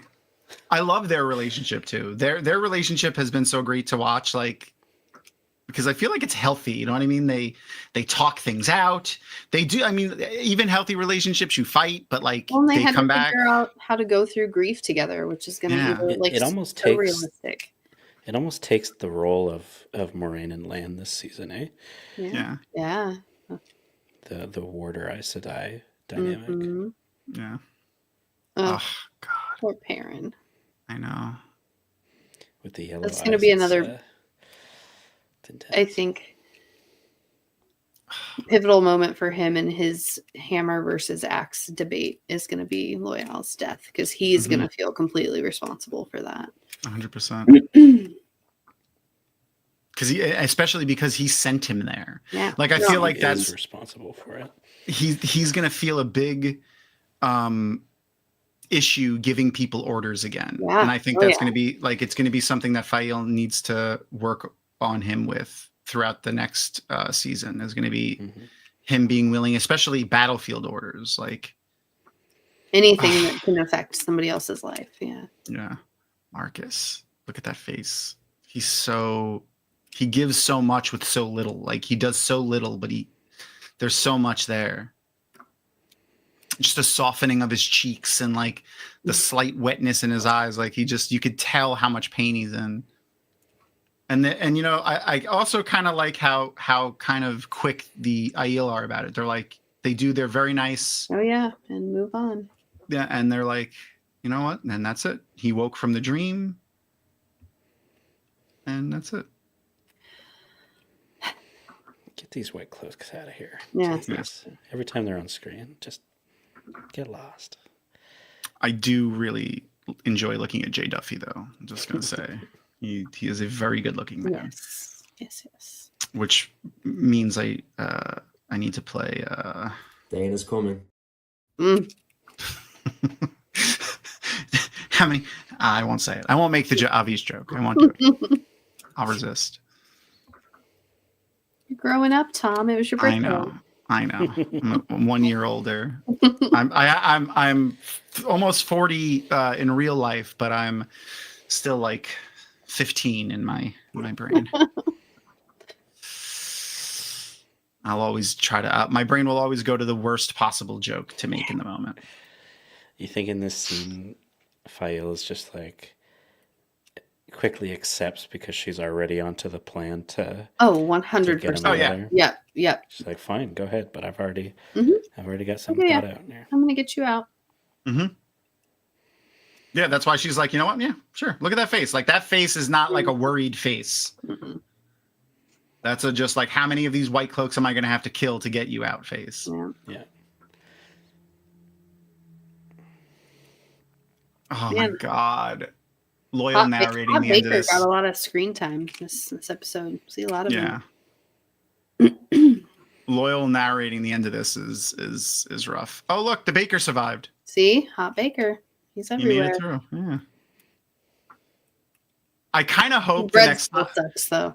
like here like I'm hoping the opening scene, like after the cold open of episode 1 of season 4, is the baker like exiting the room in the Wine Spring Inn that Alana and Maxim are in, like after, like in the morning, like first thing in the morning, him doing like the walk of shame back to his bakery. We're having this whole rallying cry here, and this is what you're talking about. Yeah. Come on. Did I just tell you I'm 15 years old, man? Did I just tell you that?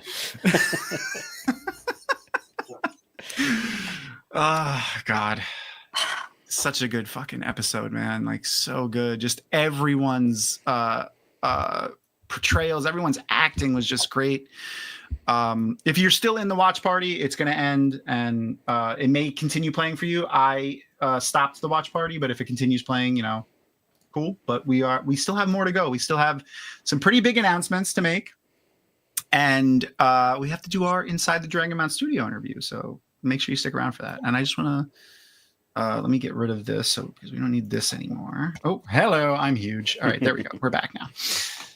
So, yeah, I really think that this is probably the best episode of television I've seen in years, let alone best fantasy television episode I've ever seen, let alone best fight scene I've ever. Forget about like even the Lord of the Rings movies. Don't get me wrong. The Battle of Helm's Deep. Yeah. Like when the Riders of Rohan show up, amazing scene.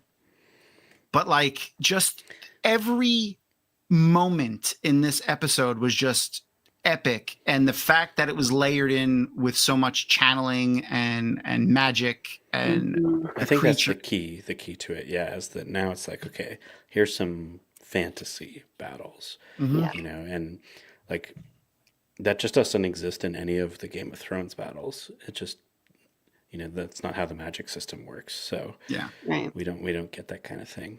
You get dragons, which is awesome, but you don't get like magic being used in that way. So yeah. I mean, like every time I keep going back and watching them, I think the same thing too. I'm just like, no, 4 is great, 5 is great, 6 is great. Every episode just gets better and better. And Don't forget about episode 1. I know. yeah, there's some crazy stuff going on in episode 1. So much happened. 50 women just flinging spells around for 45 minutes. Like, are you kidding me? And I mean, I loved probably because it's my second favorite character, but in episode 5, the whole dream sequences, I was like tearing at that too. The character development that has happened in this too, and just so subtle too, the way they do a lot of it has been great. And forget about for the main characters, forget about for our heroes. I know, I mean, we've said, so many people say it, we've said it 1,000 times, but the show has done wonders for the villains. Like so much more interesting. I care about seeing them more. Like reading the books, the only villains I cared, and I don't want to say cared about, but the only villains I was really excited to get POVs from or read more about were the Forsaken. Yeah. And true. really only because they gave us little tidbits of information about like the Age of Legends and like their lives prior to the setting of the books. And that's really the only parts of it that I cared about because they were so two-dimensional. I think that the biggest gift the show has given is, like we were talking earlier about Sen movies, like being able to go back to the books and imagine these actors as those characters is really, really awesome. Oh, absolutely. People always say I'm weird for this because I don't have pictures in my head. Like when I think of, I don't get pictures. I don't have pictures at all. I don't like until I have a show like this. Exactly. That's usually how I work. Or if there's really good artwork, I'll look that up and it'll start to form. But normally, the first time through, I don't even, unless it's really like spelled out. And even then, really, I have a hard time actively thinking of what they look like. Yeah. I'm even like, if you tell me think about an apple, I'll be like, okay, and then be like, what does it look like? I'll be like, it looks like an apple. Like I don't know, like I don't see an apple in my head. I just know what an apple looks like is the best way I could describe that to you. And it's the same thing with the people. Like when they describe them on the page, they describe them, and I have a vaguely, is that what it's called? Aphantasia. It sounds like a land in Disney. But like, you know, I have this vague amorphous humanoid person that has the vague description of the characters from the books. But like, it was the same thing with the series that shall not be named because of the author being a horrible person, but that has wands in it. But like, I really enjoyed the books, but then when I watched, and I had watched the movies first, and that had effect on me when I read the books. Like I saw the movie characters as I was reading the books. And now that I've gone back and I'm listening to A Memory of Light it's not the first time since the show's come out that I've gone back. No, it's not. But I see Marcus in my head. I see Kira Kovini in my head as Elaine. Like that's who I see when I'm doing this. And so good. I never really had, you know, like I said, never really had clear pictures of most of them, but having a clear picture of like Fane and Fael and characters like that, it's so awesome.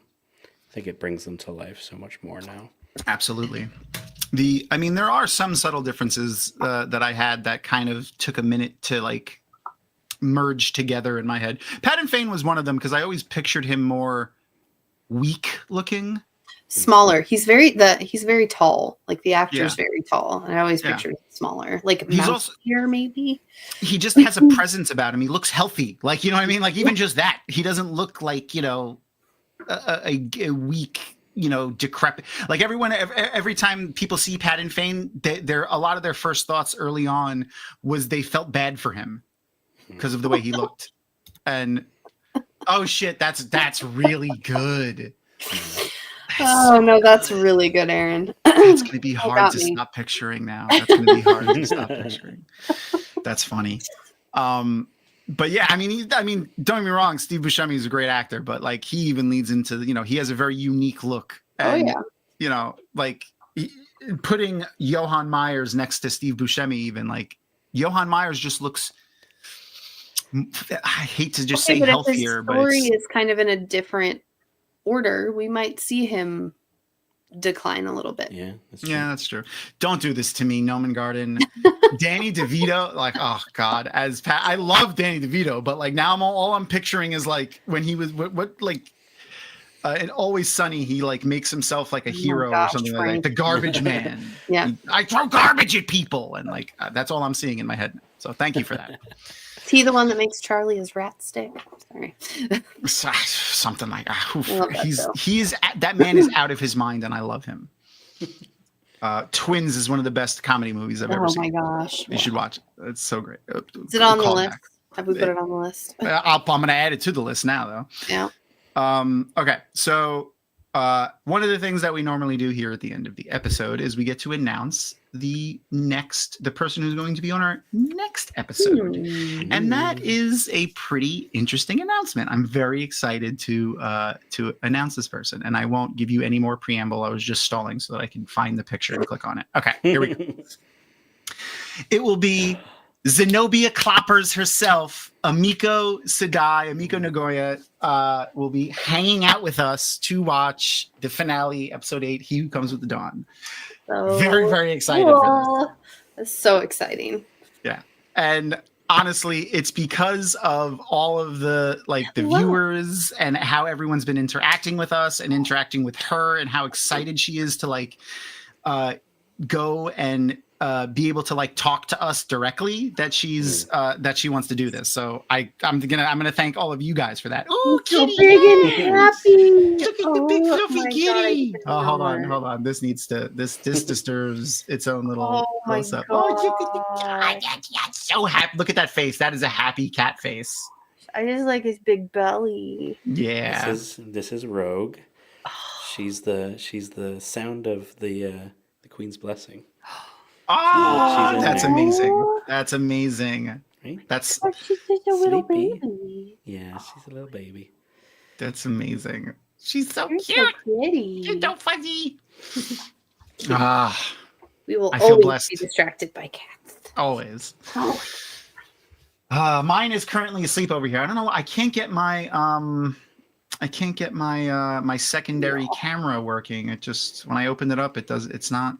Oh my gosh, I feel like linking you need to my one of cell those phone. little the little slings. Oh, I can hear the purring. I hear her purring. Oh gosh. Shh, wait. Sweet girl. I can listen to that all day. She's so cute. So happy. Does she have any brothers or sisters? Nope, just me and her. Oh, she's spoiled rotten. Spoiled rotten. Yeah. I love it. I love it so much. We're currently at 3.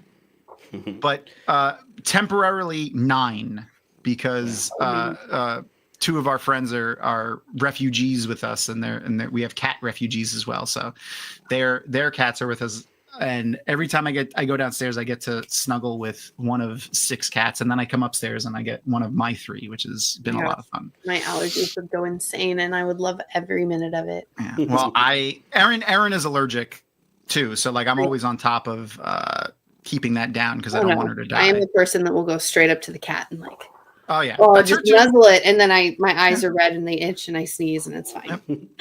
Our really good friend Jillian, who we met actually because of D&D. She posted online. She posted on a Facebook group for our neighborhood.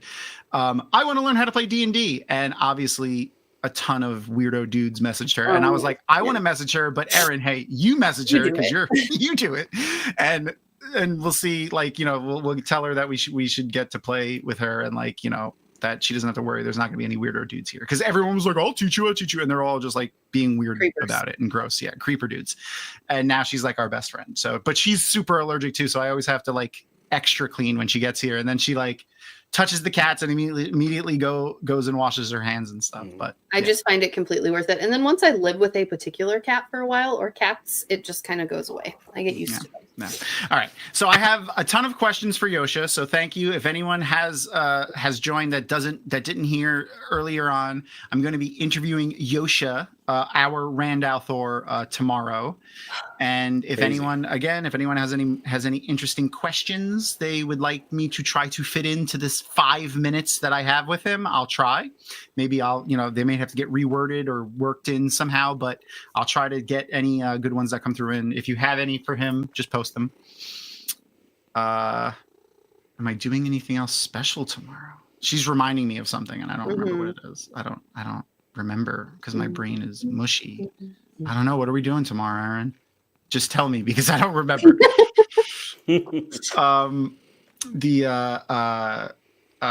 And also obviously if you didn't hear before. Yeah, you're going to be on a show tomorrow. Oh, right. I'm doing Twatcast tomorrow. Why we couldn't record tomorrow. Yeah, I'm dumb. I'm sorry. I'm going to be hanging out with the boys over at Twatcast and talking about this episode also over there with them. So that's going to be fun. I'm standing in for their Tom.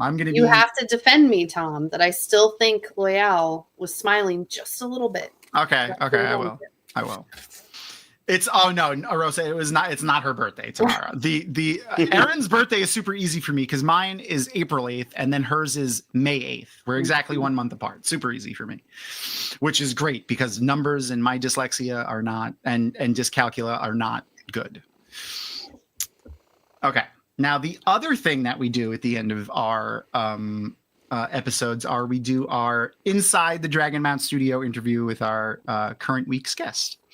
So this started because at the end of the episodes, I realized, we've done this. We introduced the guests in the beginning, and then toward the end, we've been talking about the episode of the show we're watching, and then whatever other tangents come up, and we don't. And we've gotten so far away from the introduction of the guest and like why they're here and what they do that I wanted a way to throw it back. And I love Inside the Actors Studio, and they gave me power here, so I themed this interview off of that. If you haven't seen Inside the Actors Studio, I say this all the time, go and check it out. It's fantastic. You could probably find clips on YouTube, but it's impossible to find full episodes anywhere. Like, to buy them on Amazon, they're like super expensive per episode. I think it's like $6 or $7 per episode. And then the DVDs, even the VHSs, are like super expensive. And again, if anyone ever sees them at like a thrift store, please message. I look every time I go. Me, and I will get money to you and Wheel of Time swag as a thank you because I want them in my life.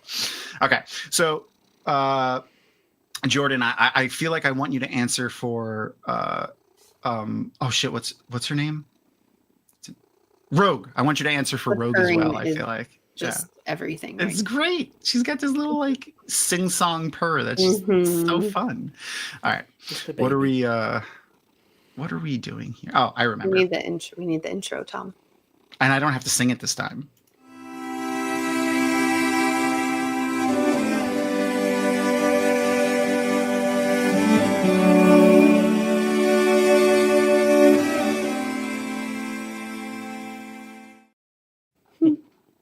So efficient. So efficient. Oh yeah, very professional we are here. Jordan Rannells, what is up, my friend? You're now in the Dragonmount Studio. It's a completely change. It's a total change of scene. I feel different. You should. We need the change in lighting, Tom. We didn't change that. Yeah. Oh yeah. Hold on. I got you. Boom. Blue light. There we go. All right. So we're going to start right off with a nice hard-hitting one.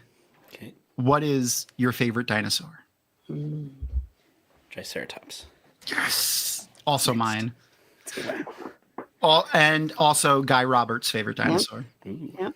He did answer these questions too. Shameless plug. Go and check the Dragonmount YouTube. I think we have a playlist of these. Yes. As I clip them out of the end of the episodes, but Guy Roberts is up there. Okay. What is your favorite word? That's a hard one. My favorite word? Mm-hmm. I guess I would have to say music. It has a lot of meaning too, that word. Do you have a least favorite word?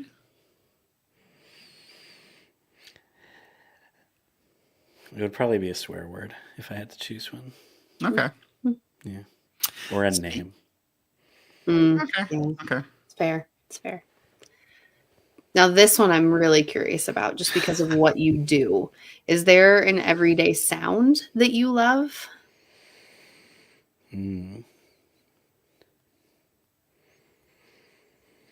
Everyday sound. Other than Rogue's purring. Yeah. It is a good one. That's such a good one.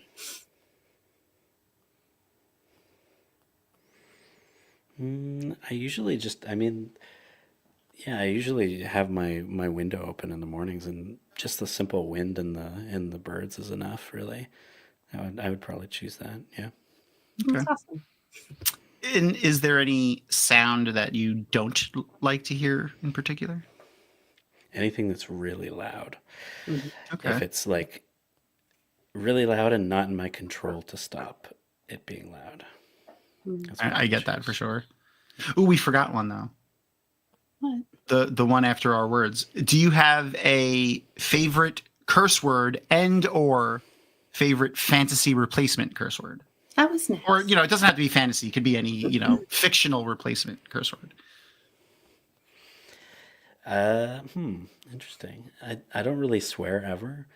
Okay. But I laugh every time in Star Wars they say "criff" instead of a swear word. I just think it's hilarious because it just seems so random. They're like saying criffing this and that. And I just think it's funny because it's so like out of place feeling almost, Yeah, it feels forced even when they say it.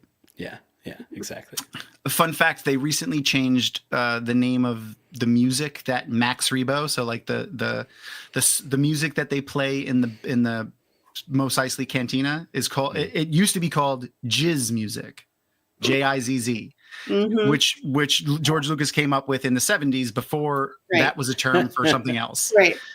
They changed it to shiz now. It's shiz music. That's how they refer to it. And if you go to Disney now, they call it shiz music.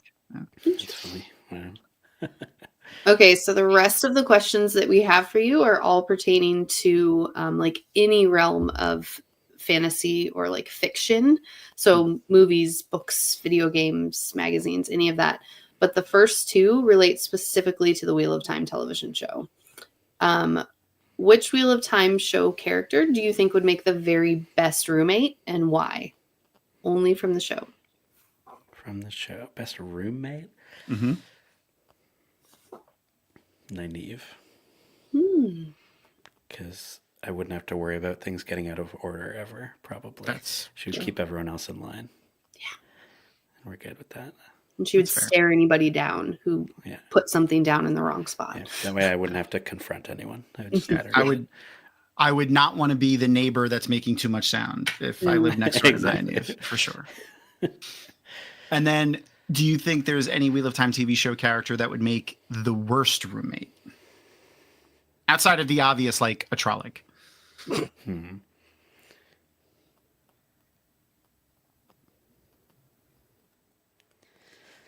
I mean, as fun as it would be, Matt would probably suck as a roommate. You are not the first person to say that. you have a lot of people that agree with you. Trust me.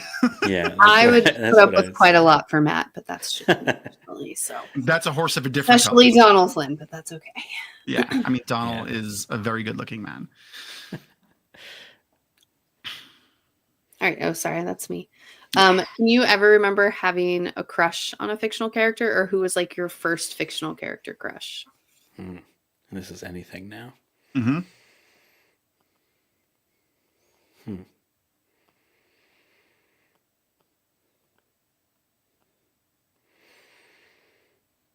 Trying to think. It would probably be like if I don't know if I ever did, but if I did, it would probably be from Star Wars. Okay. Probably be Padme. Okay. Probably if I had. Okay. If I had, yeah. Movie Padme or cartoon Padme? I didn't watch the Clone Wars until way later. Yeah, that's fair. So movie, Yeah. Padme, yeah. I loved the Clone Wars and totally. Rebels so much, so good. Anyway, episode 2 and 3 were the first Star Wars movies that I got to see in the theater. So they're like core childhood memory type things. So yeah.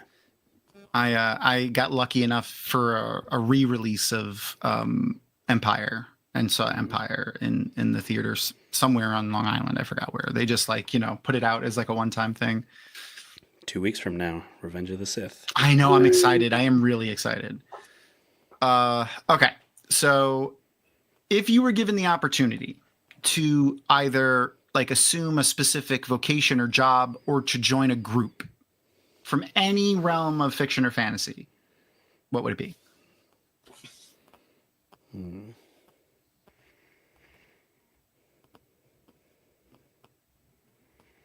Any group.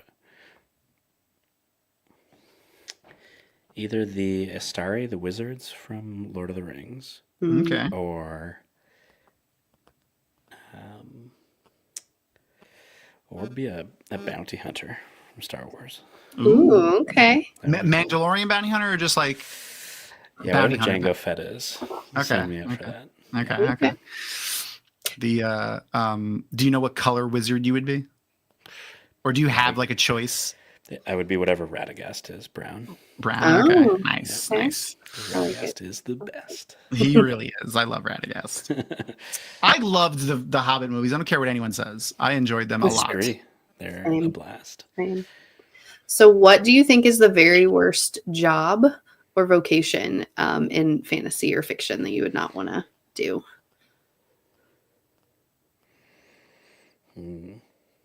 I would probably have to say being like caretaker or squire or something to Roose Bolton. How's that? Yeah. And then you got stuck rough. with Ramsay after, oh my gosh. Yeah, Oh, no, That's that's the rough. worst. Yep. Just really working in House Bolton at all. Yeah. Yeah.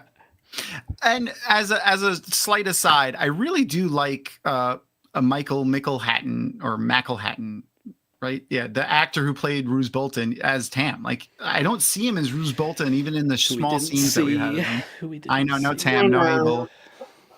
Well, he was hiding. He was having. They were to- hiding Perrin's family. Yeah. Okay.